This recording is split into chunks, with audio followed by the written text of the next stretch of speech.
Bonjour et bienvenue sur Waltech Studio. Aujourd'hui, nous allons voir comment installer Google Home sur votre Raspberry. Pour suivre ce tuto, vous avez besoin d'un Raspberry, une carte SD de minimum 16 Go, d'un câble Ethernet et enfin un micro et un haut-parleur USB. Bref de blabla et passons au tuto.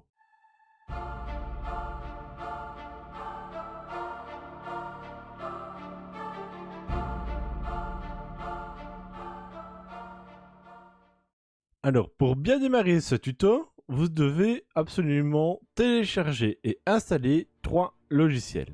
Le premier logiciel est WinSCP qui va nous permettre de transférer des fichiers sur le Raspberry.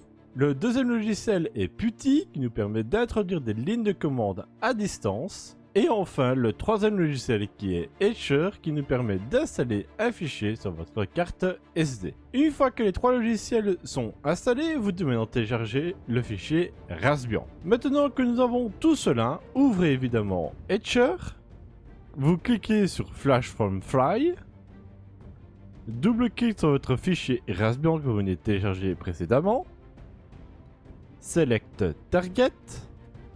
Là, vous allez sélectionner évidemment votre carte SD. Pour ma part, c'est une carte de 64 Go. Vous sélectionnez, vous faites Select. Et ensuite, vous faites évidemment Flash. Moi, je vous retrouve évidemment à la fin du flashage de votre carte SD. A de suite.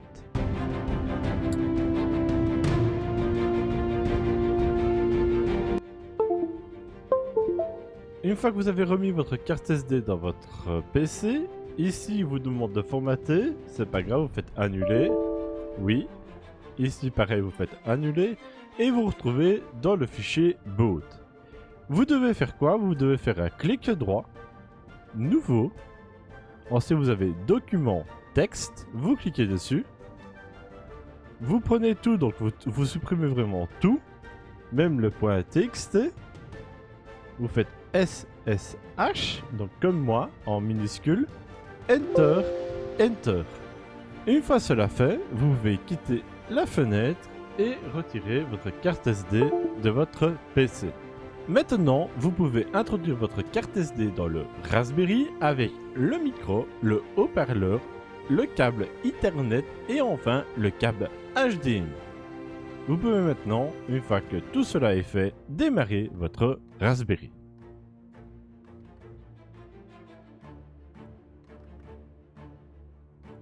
Une fois que votre Raspberry est démarré, vous vous retrouvez évidemment devant des lignes de commande. Nous allons voir dans ces lignes de commande l'adresse IP de votre Raspberry. Attention, notez-la bien car nous en avons besoin. Vous retrouvez juste ici l'adresse IP de mon Raspberry qui est le 192.168.1.8. Une fois que vous avez noté évidemment l'adresse IP, nous allons encore attendre quelques secondes. Une fois arrivé dans le même état que moi, vous pouvez maintenant retourner sur votre PC. Une fois de retour évidemment sur votre PC, la première chose à faire est de lancer PuTTY. Une fois que évidemment PuTTY est exécuté, vous allez devoir introduire l'adresse IP de votre Raspberry dans Hostname. Pour ma part, l'adresse IP était le 192.168.1.8.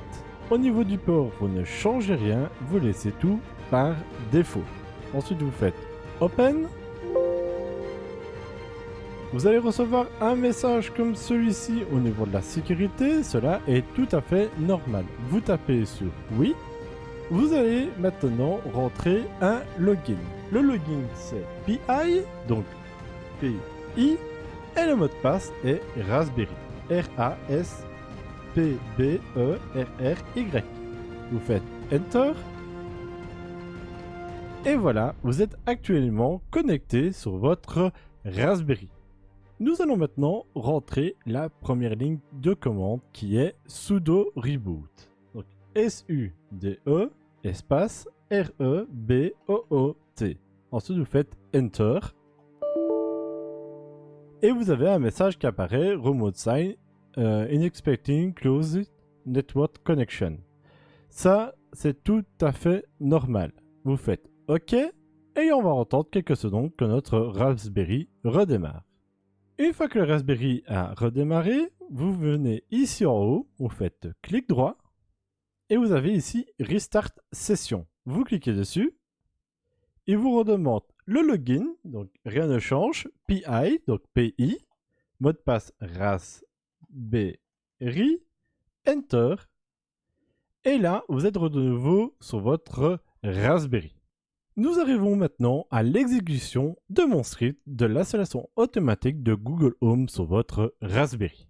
Pour exécuter mon script, vous allez en lien de la description de cette vidéo et copier la grande ligne et la coller dans Putty. Pour coller, vous avez juste à faire un clic droit et vous allez coller tout le texte. Une fois cela fait, vous avez juste à faire Enter et à suivre le script. C'est parti. Et voilà, le script a bien démarré. Nous allons maintenant suivre les différentes étapes.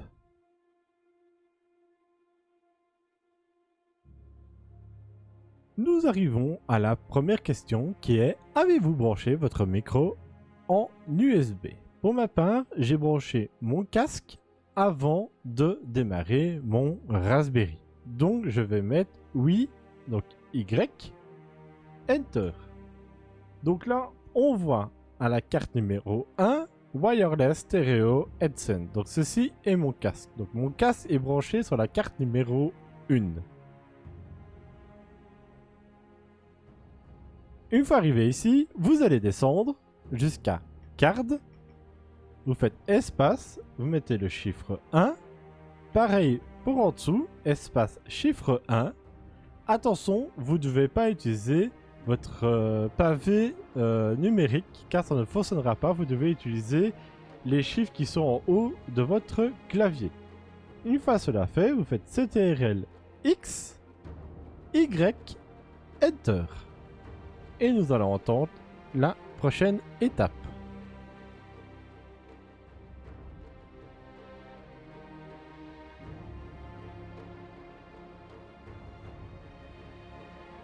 Alors là, on me demande évidemment de parler, donc je parle, bonjour, 1, 2, 1, 2, bonjour, bonjour. Enregistrement terminé. Là, il va ouvrir le fichier pour entendre ma voix.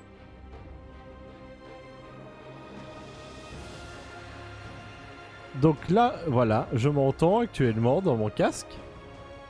Et là, on vous demande si vous avez entendu votre voix. Évidemment, j'ai entendu ma voix, je mets Y, Enter.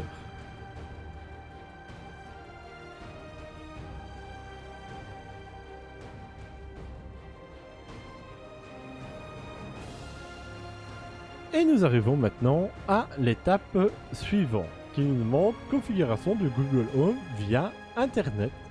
Et vous avez plusieurs liens. Nous devons faire quoi à partir de cette étape? Nous devons juste copier le premier lien. Pour copier, vous avez juste à sélectionner le lien. Vous n'avez pas besoin de faire de clic droit ou quoi que ce soit. Une fois que vous avez souligné, il est directement copié.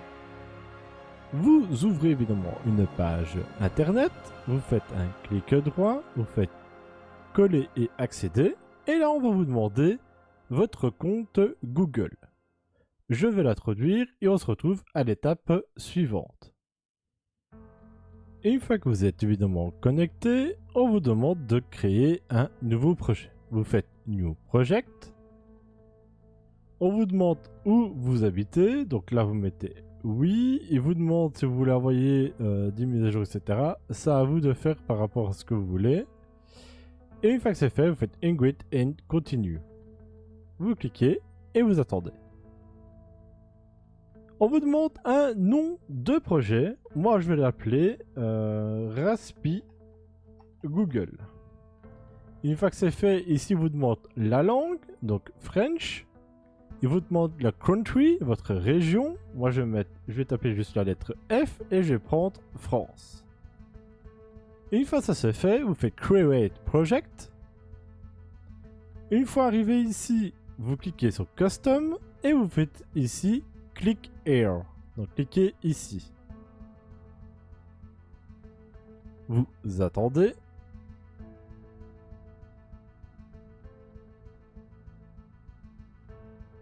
Attention, ne quittez pas la page, vous devez bien patienter. Une fois arrivé ici, vous faites Register Model. Il vous demande le nom du produit. Donc on va l'appeler Google. Non, on va l'appeler Raspi Google. Nom de société, vous mettez ce que vous voulez, on s'en tape. Device type, donc le type de device, vous mettez Outlay. Et ensuite vous faites Register Model. Une fois cela fait, vous avez ici Download. Vous cliquez dessus et vous avez téléchargé un fichier qu'on s'occupera après. Une fois cela fait, vous faites Next. Là, vous sélectionnez tout, donc All trait, vous faites Save. Et là, vous avez ici Raspi Google, Manufacture AA, donc le nom de la société, le modèle, etc., etc. Une fois arrivé ici, nous allons passer à une autre étape. Pour la prochaine étape, vous devez évidemment réduire la page internet et prendre le lien numéro 2. Une fois que le deuxième lien est sélectionné, vous allez l'ouvrir. Une fois que le lien est ouvert, vous risquerez d'avoir un message d'erreur. Vous inquiétez pas, vous faites sélectionner un projet. Et ici, vous avez Raspi Google. Vous cliquez dessus. Là, vous faites activer. Vous cliquez.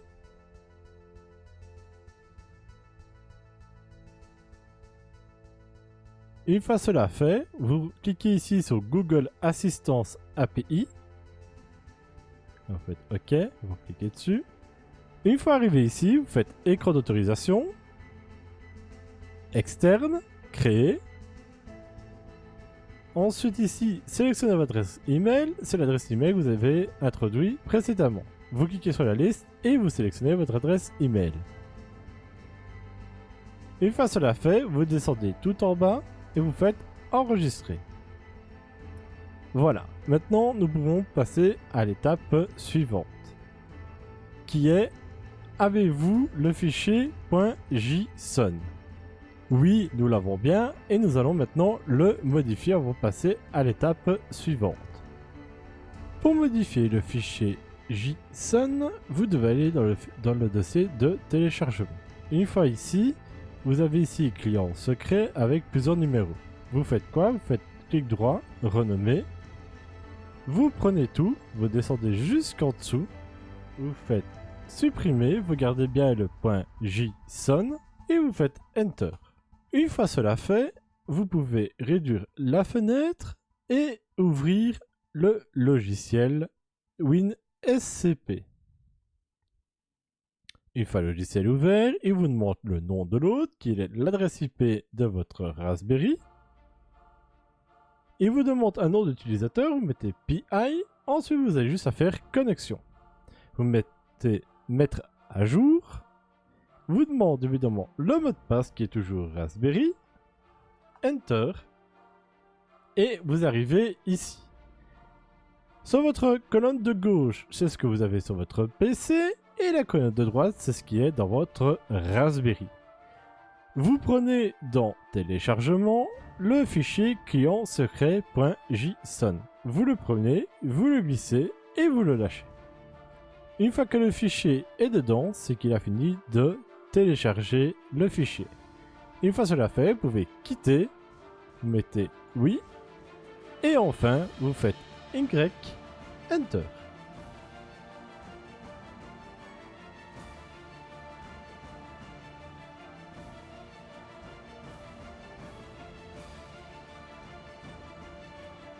Nous venons de finir la première étape.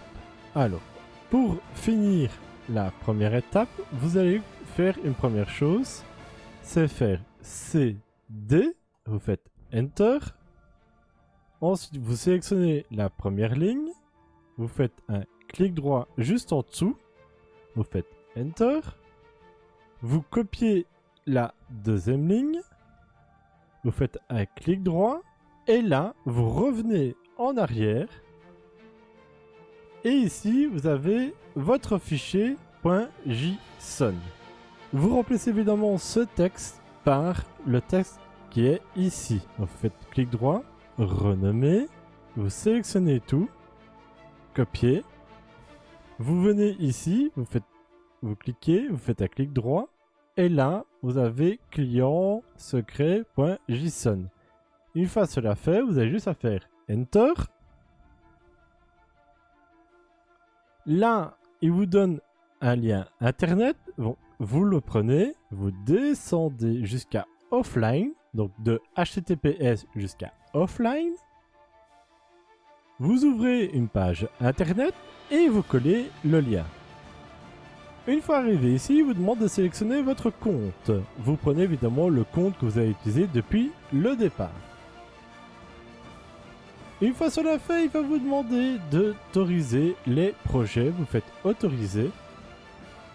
Autoriser.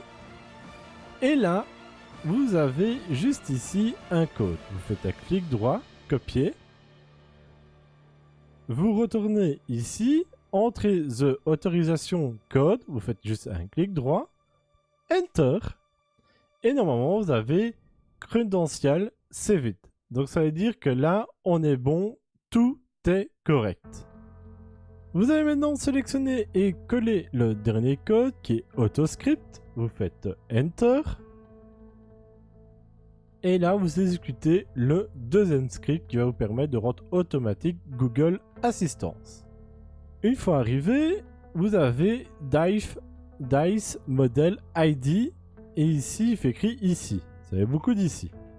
Bref, vous allez supprimer tout ça. Tac, tac, tac, tac, tac, tac, tac, tac, tac. Parfait. Vous allez sur la page internet, donc sur celui où il fait écrit Action Console. Vous cliquez sur la ligne et ici vous avez Model ID. Faites un clic droit, copier. Arrivé ici, vous faites juste un clic droit. Ensuite, vous faites CTRL X, Y, Enter.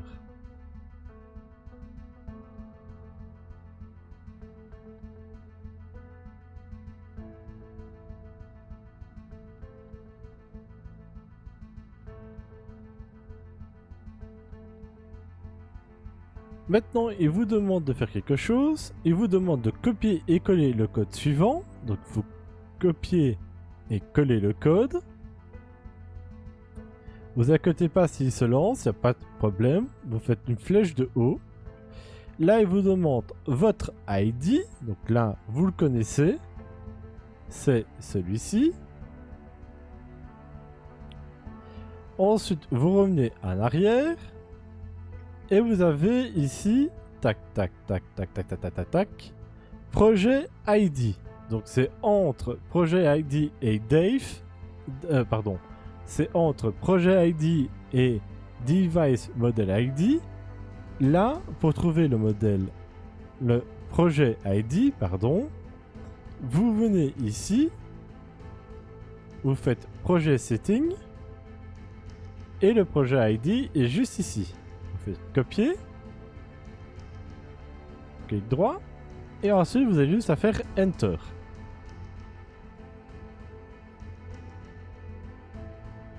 Là, on voit bien que Google est bien lancé. Vous faites Enter. Bonjour Google. Donc là, on voit bien que j'ai dit bonjour Google. Google vient de me répondre. Donc cela veut dire que tout fonctionne correctement. Une fois ça est terminé, vous faites CTRL-C 2 fois. Ensuite vous tapez sudo reboot. Enter. Et là, c'est terminé. Vous faites OK. Vous pouvez même supprimer petit. Et là, vous attendez que le Raspberry redémarre. Ensuite, vous avez juste à dire OK Google et une phrase. Et Google est activé automatiquement. J'espère évidemment que la vidéo vous a plu. J'ai été à préciser que cette vidéo m'a pris énormément de temps, que ce soit au niveau du script comme au niveau du tournage de cette vidéo. J'espère vraiment que ça vous a plu. N'oubliez pas le petit pouce bleu et vous abonner à la chaîne. Si vous avez le moindre problème, n'oubliez pas que les commentaires sont ouverts et vous pouvez écrire ce que vous voulez. Moi je vous retrouve évidemment pour une prochaine fois sur World Tech Studio. Ciao ciao.